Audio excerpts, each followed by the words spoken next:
హరే కృష్ణ అందరికీ.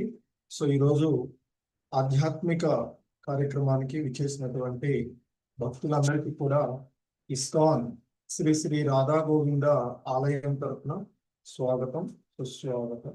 హరే కృష్ణ. ఓం నమో భగవతే వాసుదేవాయ. ఓం నమో భగవతే వాసుదేవాయ. ఓం నమో భగవతే వాసుదేవాయ. ఓం శ్రీరామాయ నమః. హరే కృష్ణ. ఓం జ్ఞానతిమిరమిందస్య జ్ఞానాంజనశలాకయా చక్షుర్మిలితం యేన తస్మై శ్రీ గురవే నమః. శ్రీ చైతన్య మనోభీష్టం స్థాపితం యేన భూతలే స్వయం రూపః కదా మహ్యం దదాతి స్వపదాంతికం. నమో ఓం విష్ణుపాదాయ కృష్ణ ప్రేష్టాయ భూతలే శ్రీమతే భక్తి వేదాంత స్వామినితి నామిని. నమస్తే సారస్వతే దేవే గౌరవాణి ప్రచారిణే నిర్విశేష శూన్యవాది పాశ్చాత్యదేశ తారిణే. జయ శ్రీ కృష్ణ చైతన్య ప్రభు నిత్యానంద శ్రీ అద్వైత గదాధర శ్రీవాసాది గౌర భక్త వృంద. హరే కృష్ణ కృష్ణ కృష్ణ హరే హరే, హరే రామ రామ రామ హరే హరే. హరే కృష్ణ. పూర్వపు క్లాస్లో ఆ రామాయణం కథామృతంలోనే మరి ఒక ముఖ్యమైనటువంటి అంశాన్ని మనము చూసాము. అదే శ్రీరాముని యువరాజ పట్టాభిషేక సంకల్పము. అదే ఆ సందర్భంలో కైకేయి కోరినటువంటి వరాలు, ఆ కైక కోరుకున్నటువంటి వరాల కారణంగా ఆమె 2 వరాలు కోరుకుంటుంది. మొదటి వరం ఏంటంటే, అప్పటి వరకు కూడా ఆ అయోధ్య నగరంలో ఎంతో ఆడంబరంగా శ్రీరాముని యొక్క యువరాజ పట్టాభిషేకానికి ఎంతో ఏర్పాట్లు జరుగుతూ ఉన్నాయి. అదే ఏర్పాట్లతో తన పుత్రుడైనటువంటి భరతుణ్ణి మరి యువరాజ పట్టాభిషేకం చేయాలి అని. మరి ఇక రెండవది వరం ఏంటంటే, నార వస్త్రాలు జింక చర్మము ధరించి జటాధారి అయి దండకారణ్యంలో 14 సంవత్సరాలు శ్రీరాముడు మరి ఆ వనం వాసము గడపాలి అనేటువంటిది ఆ కైకేయి కోరుకున్నటువంటి వరాలు. మరి ఇక్కడ దశరథుడు మరి మాటకు కట్టుబడి, ఆమెకి ఇచ్చినటువంటి మాటకు కట్టుబడి ఉన్నటువంటి వాడు. కనుక మరి ఇక్కడ ఆ మాటకు కట్టుబడినటువంటి కారణంగా ఆయన కైకేయి యొక్క వరాలను ఇవ్వడానికి అంగీకరించినటువంటిది. మరి శ్రీరామచంద్రుడు ధర్మమూర్తి, ధర్మం పరిపూర్ణంగా తెలిసినటువంటి వాడు, సాక్షాత్తు ఆ భగవంతుని యొక్క అవతారమైనటువంటి మరి అవతార పురుషుడు, మర్యాద పురుషోత్తముడుగా ఉన్నటువంటి ఆ శ్రీరామచంద్రుడు ఎంతో కఠోరమైనప్పటికీ కూడా, అధర్మయుతమైనప్పటికీ కూడా, ఎందుకంటే మరి ఇప్పుడున్నటువంటి పరిస్థితులలో పిల్లలకి ఏదైనా మనం ఇచ్చేసి మళ్ళీ మనం దాని గురించి చేస్తే ఎలా వాళ్ళ యొక్క ప్రతిఘటన ఉంటుందో, ఎలా వాళ్ళ యొక్క స్పందన ఉంటుందో తెలుస్తూ ఉంటుంది. కానీ ఇక్కడ మరి శ్రీరామచంద్రుడి విషయంలో తీసుకున్నటువంటి నిర్ణయము ఎంతో కఠోరమైనటువంటిది, అధర్మయుతం వాస్తవానికి. ఎందుకంటే శ్రీరాముడు వయసులో పెద్దవాడు, ఆ ఉన్నటువంటి 4 పుత్రులలో కూడా మరి శ్రీరాముడే పెద్దవాడు కనుక మరి ఏ విధంగా చూసినా అతనికి యువరాజ పట్టాభిషేకం జరగవలసినటువంటి. కానీ మరి తండ్రి ఇచ్చినటువంటి మాట కొరకు అతడు ఎంత కఠోరమైనప్పటికీ అధర్మయుతమైనటువంటి నిర్ణయానికి తండ్రి మాట జవదాటకపోవడము, మరి శ్రీరాముణ్ణి మించిన వాడు ఇంకొకడు ఎక్కడా కూడా ఉండడు అనేటువంటిది మనకి ఈ సంఘటన ద్వారా తెలుస్తూ ఉన్నటువంటిది. ఎందుకంటే యువరాజ పట్టాభిషేకం జరగవలసినటువంటి ఆ ముహూర్తంలో అతడు వనవాసాలకు వెళ్ళడం వలసినటువంటి పరిస్థితి ఎదురైనప్పుడు ఏ మాత్రము చింతించకుండా తండ్రి ఆజ్ఞను పాటించడానికి సిద్ధమైనటువంటి మర్యాద పురుషోత్తముడు, ధర్మమూర్తి శ్రీరాముడు. మరి ఆ ఉడుకు రక్తంలో ఆ యువకుడుగా ఉన్నటువంటి అతడు, అప్పుడే వివాహం చేసుకొని వచ్చినటువంటి అతడు వేరే ఎవరైతే ఆ విధంగా చేయగలుగుతారా? చేసేటువంటి సాధారణంగా జరిగేటువంటిది కాదు. సో కనుకనే ఆయన మర్యాద పురుషోత్తముడు, ధర్మమూర్తి, ధర్మనిష్ట పరాయణుడుగా ఉన్నటువంటి వాడు. సో మరి అలా ఆయన సిద్ధపడినటువంటి ఆ సందర్భంలో అయోధ్య మొత్తం కూడా విలపించేటువంటి స్థితి జరుగుతూ ఉన్నటువంటిది. మరి ఆ స్థితికి కారణమైనటువంటి వనిత మందర. సరే, అది భగవంతుని ఏర్పాటు అని కొన్నిట్లలో ఉన్నది అని చెప్తున్నారు. సరే, అది తర్వాత విషయం. ఇక్కడ మాత్రము మనం చూస్తూ ఉన్నటువంటి సంఘటనలో మందర దీని అంతటికీ కారణం. ఎందుకంటే చెప్పుడు మాటలతో కైకేయి యొక్క బుద్ధి పతనం చెందినటువంటి విషయము మనకి ఇక్కడ తెలుస్తూ ఉన్నటువంటిది. ఒకటి మందర చెప్పడము, మరి మందర చెప్తే ఆ మాటలు విన్నటువంటి కైకేయి అంతకుముందు ఎంతో వాత్సల్యంతో, పుత్ర వాత్సల్యంతో తన పుత్రుడైనటువంటి భరతుడి కంటే కూడా ఎక్కువగా తన రాముణ్ణి ప్రేమించేటువంటి ఆమె కూడా ఆ ప్రేమ వాత్సల్యం అనేటువంటిది కపటమైనటువంటి మాటలతో, అంటే సాంగత్వ ప్రభావం ఇక్కడ కైకేయిది మందరకు ఉన్నటువంటిది. సో ఆ కైకేయి యొక్క బుద్ధిని పాడు చేసినటువంటి వనిత మరి మొత్తము అయోధ్య నగరము విలపించడానికి కారణమైనటువంటిది మందర. మనం చెప్పుకునేటువంటిది పాత్ర ఇక్కడ చూస్తూ ఉన్నటువంటిది. సో కానీ మరి మనం ఇదంతా కూడా మందర ద్వారా జరిగినా, ఏ విధంగా జరిగినా మనకి రామాయణంలోని అత్యంత భావోద్వేగమైనటువంటి మరియు ఆధ్యాత్మికమైనటువంటి గొప్ప ఘటము ఇది. శ్రీరాముని వనవాసం. సో వనవాస ప్రారంభం గురించి ఈరోజు మనము చూడబోతూ ఉన్నటువంటిది కొన్ని అంశాలు. సో వనవాసానికి కారణం అనేటువంటిది మనం ఇప్పుడు ఇంతకు ముందు అధ్యాయంలో మరలా ఇప్పుడు ఒకసారి గుర్తు చేసుకుందాము. కైకేయి కోరినటువంటి 2 వరాలు, ఒకటి భరతుడు రాజుగా కావాలి, రాముడు 14 సంవత్సరాలు అరణ్యవాసం చేయాలి అనేది ఒక తప్పుడు సలహా జీవితాన్ని మార్చివేసినటువంటి సంఘటన అది. ఇక దానికి శ్రీరాముని యొక్క స్పందన ఎంతో, ఆ రాముడి యొక్క తండ్రి మాటే ధర్మంగా భావించి శాంతము, వినయము, ధర్మనిష్ట కలిగినటువంటి విధం. అంటే మహానుభావులు అనేటువంటి వాళ్ళు ధర్మాన్ని ఆచరిస్తారు, అనుసరిస్తారు అనేటువంటిది మనకి ఇక్కడ ఈ సంఘటన ద్వారా శ్రీరాముడు మరి వనవాసానికి వెళ్ళడానికి సిద్ధపడినటువంటి సంఘటన మనకి ఈ విషయాన్ని బోధపరుస్తూ ఉన్నటువంటిది. ఇక మరి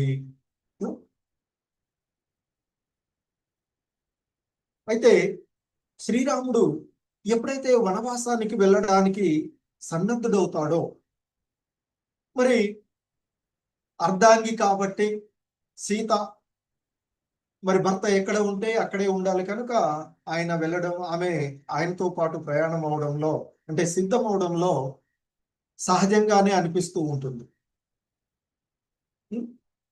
ఎందుకంటే భార్యగా భర్తని అనుకరించవలసినటువంటి ఇది సీతకు ఉన్నటువంటిది. కాబట్టి సీత అరణ్యంకి వెళ్ళడంలో, రాముడితో పాటు వెళ్ళడంలో ఎందుకంటే వాస్తవానికి అక్కడ కైకేయి కోరింది రాముని వనవాసాలకు పంపమన్నది. లక్ష్మణుని గాని సీతను గాని పంపమని అడగనటువంటి. హరే కృష్ణ.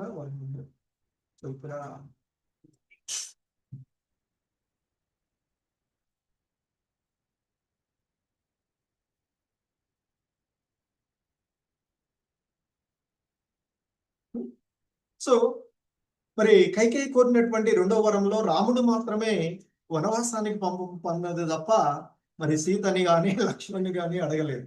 కానీ భార్యగా సీత వనవాసాన్ని అంటే శ్రీరాముడితో తయారవుతూ ఉన్నటువంటిది. కానీ అదే సమయంలో ఒక అద్భుతమైనటువంటి క్యారెక్టర్, ఒక సహోదర తత్వానికి, అన్నదమ్ములు ఎలా ఉండాలి అనేటువంటి తత్వాన్ని తెలియచేసేటువంటి భావం మనకి లక్ష్మణుడి యొక్క ద్వారా తెలుస్తూ ఉంటుంది. అంటే ఎలా ఉండాలి అన్నదమ్ములు అనేటువంటిది. సో ఎప్పుడైతే శ్రీరాముడు వనవాసానికి వెళ్ళడానికి సన్నద్ధుడవుతాడో లక్ష్మణుడు ముందుకు వచ్చి, అన్నా, ఎందుకంటే ఈ కాలంలో మనం చూస్తే జనాలు ఎలా ఉంటారు, ఎప్పుడు పోతాడా ఈ అన్న, ఈడు కాదు భరతుడు కూడా పక్కకు పోతే బాగుంటుంది, నెక్స్ట్ నేనే రాజుని అవుతాను అనే భావనలో ఉండే వాళ్ళు ఉంటారు కదా. ఎన్నో సంఘటనలు మనం చరిత్రలో చూస్తూ ఉన్నటువంటి అంతకుముందు. కానీ ఇక్కడ రాముడు ఎప్పుడైతే వనవాసాలకు వెళ్తున్నాడో ఆ సందర్భంలో లక్ష్మణుడు ఒక మహోన్నతమైనటువంటి సేవకుడు, భక్తుడుగా చెప్పవచ్చు. అర్జునుడు ఇక్కడ లక్ష్మణుడు ముందుకొచ్చి, అన్నా, సర్వకాల వ్యవస్థల యందు, సర్వకాలాలలో సర్వావస్థల యందు నేను నీ వెంటనే ఉంటాను అని నీకు మాట ఇచ్చాను కదా, నీతోనే ఉంటాను. అంటే అన్నదమ్ముల ఆ అనుబంధము అలా ఉండేది, సహోదర బంధము అన్న విధంగా ఉన్నటువంటిది. కాబట్టి దయచేసి నన్ను కూడా నీ వెంట రానివ్వు అని వేడుకుంటాడు లక్ష్మణుడు. సో వేరే వాళ్ళైతే, ఓ నాయన నువ్వు పోతే పోయినా అని అడిగాడు. కానీ ఇక్కడ లక్ష్మణుడు అలా చేయలేదు. సో తను అంతకుముందు వారిద్దరూ మంచిగా ఉన్నప్పుడు మాట్లాడుకున్నటువంటి విషయాన్ని గుర్తు చేసి, సర్వకాలాల యందు సర్వ వ్యవస్థల యందు నేను నీతోనే ఉంటాను అని నీకు మాట ఇచ్చాను కదా, కాబట్టి నన్ను మీ వెంట అంటే ఇద్దరు బయలుదేరుతారు కాబట్టి మీ వెంట రానివ్వవలసింది అని ప్రార్థిస్తారు. మరి కానీ రాముడు మొదట ఒప్పుకోడంటారు. ఎందుకంటే రాముడు సీత ఇద్దరు కూడా లేనటువంటి పరిస్థితులలో, అయోధ్యలో లేనప్పుడు మరి అక్కడ ఉండేటువంటి అంతఃపురవాసులు కౌశల్య వంటి వీళ్ళకి యోగక్షేమాలు చూసేటువంటి వారు ఎక్కువగా ఉండరేమో అని, ఎందుకంటే భర్తడు కూడా అక్కడ లేడు ప్రస్తుతం. సో కాబట్టి లక్ష్మణ్ణి మొదట అంగీకరించగట, కానీ ఎంతో పట్టుబట్టి లక్ష్మణుడు రాముణ్ణి ఒప్పు చేయడం జరుగుతుంది. సో ఇక ఆ విధంగా ముగ్గురు, శ్రీరాముడు, సీత, లక్ష్మణుడు ఆ వనవాసానికి వెళ్ళడానికి ప్రయాణం అవుతూ ఉంటుంటారు. అయితే వాస్తవానికి మరి వనవాసానికి వెళ్లే ముందు క్షత్రియులుగా, రాజుగా మరి అంటే క్షత్రియ ధర్మంలో సాధారణంగా ఎవరైనా కానీ చేసేటువంటిది బ్రాహ్మణులకు భూరి దానాలు, విశేషమైనటువంటి దానాలు చెయ్యాలి అనేటువంటిది ఉంటుంది. సో మరి ధర్మ నిబద్ధత కలిగినటువంటి శ్రీరాముడు కూడా కోశాగారం నుండి, రాజ్యం నుండి అనేక సంఖ్యలో పెద్ద మొత్తంలో ధనరాశిని తెప్పించి రాజకార్యాలన్నీ కూడా నిర్వహించి మరి బ్రాహ్మణులకు ఒక్కొక్కళ్ళకి 1000 గోవులను దానం చేశారు అని చెప్తారు. అలా దానం చేసి ఆయన చేస్తూ ఉన్నటువంటి సందర్భంలో అక్కడికి త్రిజట మహాముని అనేటువంటి ఒక మహాముని కూడా వస్తాడు. సో అప్పుడు శ్రీరాముడు ఆ మహామునితో అంటారట, స్వామి, మీరు సామాన్యులు కాదు, మరి ఇతరులాగా ఇస్తున్నటువంటి ఈ 1000 గోవులు మీకు ఇవ్వడం చాలా తక్కువ అవుతుంది.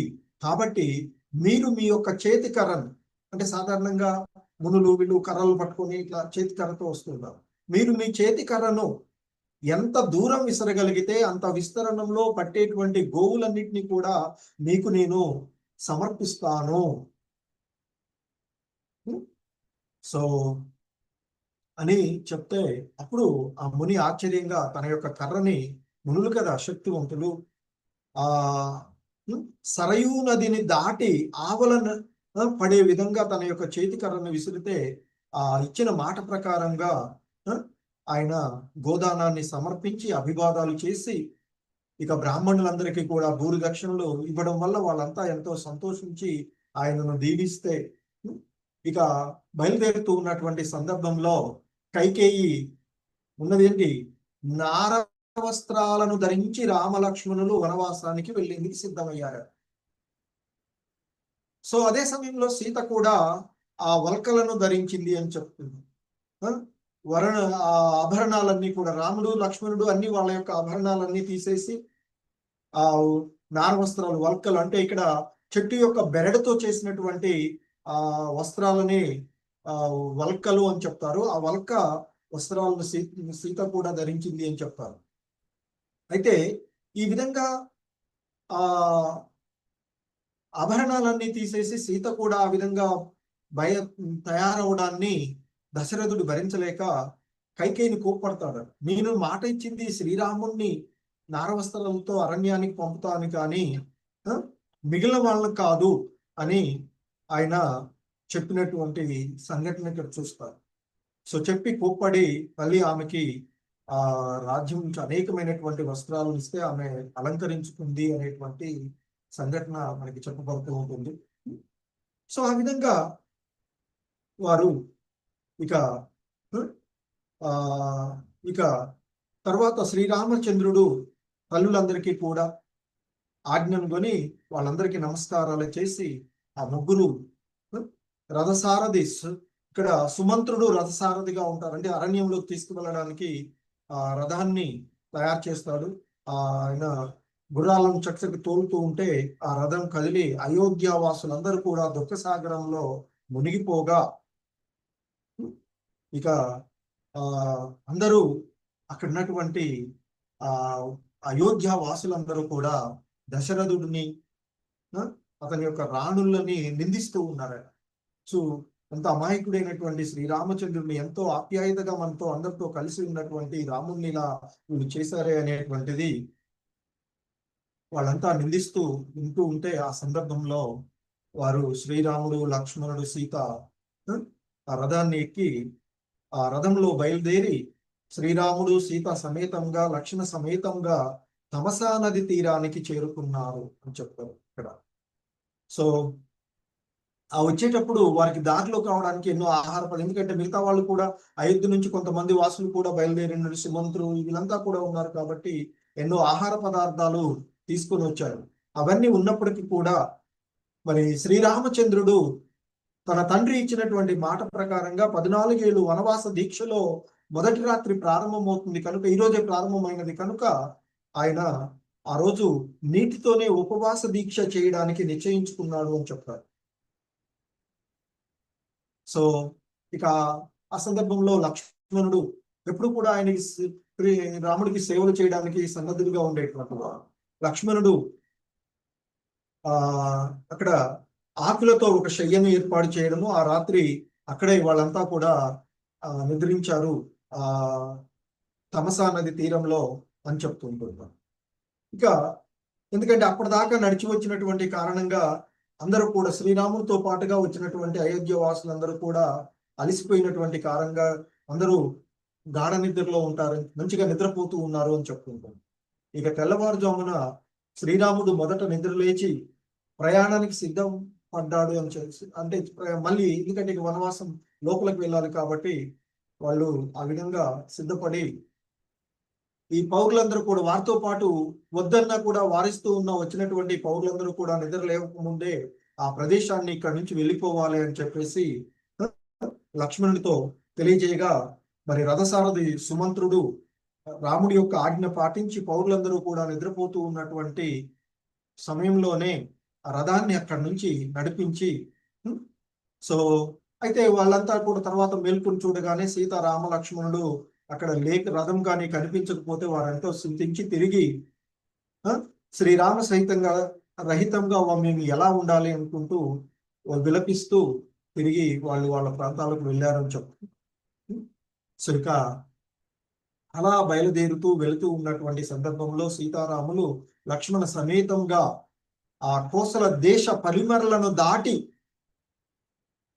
వెళుతూ ఉన్నప్పుడు శ్రీరాముడు ఒక్కసారిగా అయోధ్య వైపుకు తిరిగి నమస్కరించి సో వనవాసాన్ని శీఘ్రమే ముగించుకుని వచ్చి తండ్రి రుణాన్ని తీర్చుకుంటాను, దేశ రుణాన్ని తీర్చుకుంటాను అని ఆయన పలికినటువంటి పలుకులు చెప్తూ ఉంటారు. సో ఇక అలా ఆయన ప్రయాణం చేస్తూ ఉన్నటువంటి సందర్భంలో దారి మధ్యలో ఎంతో మంది జానపదులు తమ పనిపాటలన్నింటినీ కూడా ఆపివేసి ఆ శ్రీరాముడి యొక్క దర్శనానికై వచ్చి దారుల వెంట నిలబడి ఉన్నారు అని చెప్తారు. సో అలా ఆ విధంగా రథం చివరకు గంగా తీర ప్రాంతానికి చేరుకున్నది అని చెప్తారు. ఆ తీరంలో ఎన్నో ఋషి ఆశ్రమాలు ఉన్నాయి, ఎన్నో స్నానఘట్టాలు ఉన్నటువంటి సందర్భంలో ఇక ఆ గంగా తీరంలోనే ఆ రాత్రికి ఉండిపోవడానికి రెండవ సాయంత్రం సో గంగా తీరంలో ఉండిపోవడానికి వాళ్ళు నిర్ణయించుకొని సో శ్రీరాముడు సీతా సమేతుడై నార వస్త్రాలతో అక్కడికి వచ్చాడని తెలుసుకున్నటువంటి ఆ నిషాద జాతికి చెందినటువంటి ఈ నిషాద జాతి అనేటువంటిది ఏంటంటే ఆ పరివాహక నదీ పరివాహక ప్రాంతాలలోను అలాగే అరణ్య ప్రాంతాలలోనూ నివసించేటువంటి ఒక జాతి. ఆ జాతికి రాజుగా ఉన్నటువంటి వాడు గుహుడు అక్కడికి వస్తాడు అని చెప్తారు. సో గుహుడు అక్కడికి వచ్చి మరి సో వచ్చి ఆయన చెప్తారట ఈ పరివాహక ప్రాంతము, ఎందుకంటే గుహుడు యొక్క ఆధీనంలో చతురంగ బలాలు కూడా ఉన్నాయని చెప్తారు. సో అటువంటి ఆయన ఆ ప్రదేశానికి సామంతుడుగా రాజుగా ఉన్నటువంటి గుహుడు ఈ ప్రదేశం అంతా నీదే అని పలికినటువంటి పలుకులు. సో అలాగే మరి శ్రీరాముడి కోసం ఎన్నో ఆహార పదార్థాలను తీసుకొస్తారు అని చెప్తారు. కానీ తన తండ్రికి తన పినతల్లికి ఇచ్చినటువంటి మాట ప్రకారంగా శ్రీరాముడు ఎన్ని ఆహార పదార్థాలను తీసుకొచ్చినా గానీ ఆయన వనవాస దీక్షలో ప్రారంభమైంది కదా, నిన్నటినే నీటితో ఉపవాసం చేస్తూ నీటిని మాత్రమే తీసుకొని ప్రారంభించినటువంటి సో కేవలం కందమూలాలను మాత్రమే తీసుకుని సో అక్కడ ఆ వనవాస దీక్షను చేసి ఆ రాత్రి ఆ గంగా తటంలోనే ఉండి మరునాడు ఉదయము అక్కడ నుంచి పోవడానికి మరి నదిని దాటించడానికి ఆ గంగా నదిని దాటించడానికి ఏర్పాటు చేయమని గుహుడును అడుగుతారని చెప్పారు. సో ఇక్కడ అనేక రామాయణాల్లో అనేకమైనటువంటి సంఘటనలు ఉంటాయి. వాటిని గురించినటువంటివి తదుపరి అంశాలలో మనం చూద్దాము. సో ఇక ఎప్పుడైతే అలా అడుగుతాడో ఆ గుహుడు నావని ఏర్పాటు చేయడము, ఆ నావని ఎక్కే ముందు శ్రీరాముడు ఆ సుమంతుడిని అయోధ్యకు తిరిగి వెళ్ళమని చెప్తారు. అక్కడ నుంచి రథము ఎలాగూ రాదు కాబట్టి రథాన్ని తీసుకొని సుమంతుడిని అయోధ్యకు మరలిపోమని చెప్పడము, ఇక నుండి తాను కాలినడక పైనే మరి ఈ వనవాసంలో పరిభ్రమిస్తాను అని చెప్పడము, అలాగే ఇక సుమంతుడేమో అయోధ్యకు మరలిపోవడము, శ్రీరాముడు సీత లక్ష్మణ సమేతంగా నాగవనం ఎక్కి ఆ గంగా నదిని స్తుతించుస్తూ ఆ ముందుకు పోయి తర్వాత ఆ నావ గంగా దక్షిణ తీరానికి చేరుకొని సో అప్పుడు రాముడు వాళ్ళంతా అక్కడ దిగి ఇక ముందుగా వాళ్ళు ఒక నిర్ణయం తీసుకుంటారు. లక్ష్మణుడు ముందు నడవాలి, మధ్యలో సీత ఉంటుంది, వెనుక రాముడు ఉండే విధంగా ఒక నిర్ణయం తీసుకొని ఆ ముగ్గురు కూడా ఇక ఆ వనవాస దీక్షలో నియుక్తులయ్యారని చెప్పుకుంటారు. మరి సో ఆ విధంగా శ్రీరామ లక్ష్మణులు నడుస్తూ నడుస్తూ ఇక్కడ ఈ క్రమంలో మనకి అనేకమైనటువంటి సంఘటనలో ఋషి ఆశ్రమాలను వారు చేరుకుంటారు అయోధ్యలో. అందులో మొదటగా వారు చేరుకున్నటువంటిది భరద్వాజ ఋషి ఆశ్రమానికి చేరుకున్నారు అని చెప్తుంటుంటారు. సో భరద్వాజుడితో పాటు ఇతర ఋషుల యొక్క ఆశ్రమాలను కూడా, ముఖ్యంగా భరద్వాజ మహర్షి ఆశ్రమము, తర్వాత వాల్మీకి మహర్షి ఆశ్రమము, ఆ తదుపరి అత్రి మహర్షి అనసూయ ఆశ్రమము, తర్వాత అగస్త్య మహర్షి ఆశ్రమము, అలాగే ఇతర ఋషుల యొక్క ఆశ్రమాలను కూడా చేరుకున్నారని చెప్తారు. ఇక్కడ ఏంటంటే ఈ ఆశ్రమాలలో వారు, ఎందుకంటే ఎప్పుడైతే మొదటగా మనం భరద్వాజ ఋషి గురించి చూసినట్లయితే ఋషులు ఆ శిష్యుల ద్వారా తమ రాకను, అంటే శ్రీరాముని యొక్క రాకను గురించి తెలుసుకున్నటువంటి మరి ఆయన ఎదురుగా వస్తుంటారు. వాళ్ళిద్దరూ వస్తూ ఉన్నటువంటి విషయాన్ని తెలుసుకున్నటువంటి ఈ రామలక్ష్మణులు ఆ భరద్వాజ ఋషికి నమస్కరిస్తారు. అయినా భరద్వాజ ఋషికి అన్ని విషయాలు తెలిసినప్పటికీ కూడా తాను వనవాసానికి వచ్చినటువంటి విషయాన్ని గురించి చెప్పడము. అప్పుడు భరద్వాజ మహర్షి చెప్తారట, ఎంతో కాలం నుండి నీ యొక్క దర్శనం కోసమై నేను ఎదురు చూస్తూ ఉన్నాను. ఈరోజు నా భాగ్యం వలన మీ యొక్క దర్శనం నాకు కలిగింది.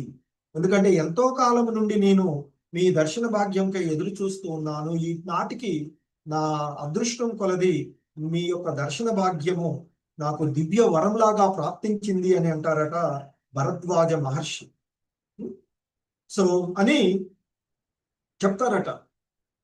మరి అక్కడ ఆతిథ్యం ఇవ్వడము, ఇచ్చిన తదుపరి ఇది నీకు మంచి ప్రదేశము, ఈ ప్రదేశంలో మీరు ఉండవచ్చు అని చెప్తే అప్పుడు శ్రీరాముడు అంటారట, ఈ ప్రదేశంలో మేము ఉన్నట్లయితే ఆ అయోధ్య వాసులు మాటి మాటికి వచ్చి మాకు మరి ఈ వనవాస దీక్ష భంగం అవుతూ ఉంటుంది అని చెప్పి మాకు మంచి ప్రదేశాన్ని చెప్పమంటే తదుపరి ఆయనే చెప్తారట, మీరు అలా అంటే చిత్రకూటంలో నివసించవచ్చు అనేటువంటి మరి చెప్తారట. ఆ రోజు సీతారాములు భరద్వాజ ఋషులు అని ఆ నైట్ అక్కడ ఉండేసి తర్వాత ప్రాతకాలంలోనే బయలుదేరి ఆ భరద్వాజ యొక్క ముని ఆశీర్వాదము సలహాతో సీత లక్ష్మణులతో ప్రయాణిస్తూ యమునా నది తీరానికి చేరుకుని వేగంగా ప్రయాణిస్తున్నటువంటి ఆ యమునలో ఒక ఎదురు వాటితో తయారు చేసినటువంటి దాంతో యమునా నదిని దాటటము, ఆ యమునా నదిని దాటుతూ ఉన్నటువంటి సందర్భంలో లక్ష్మి మాత అంటే సీతామాత ఆ యమునా నదిని ప్రార్థిస్తూ ఉంటుందట ఎంతో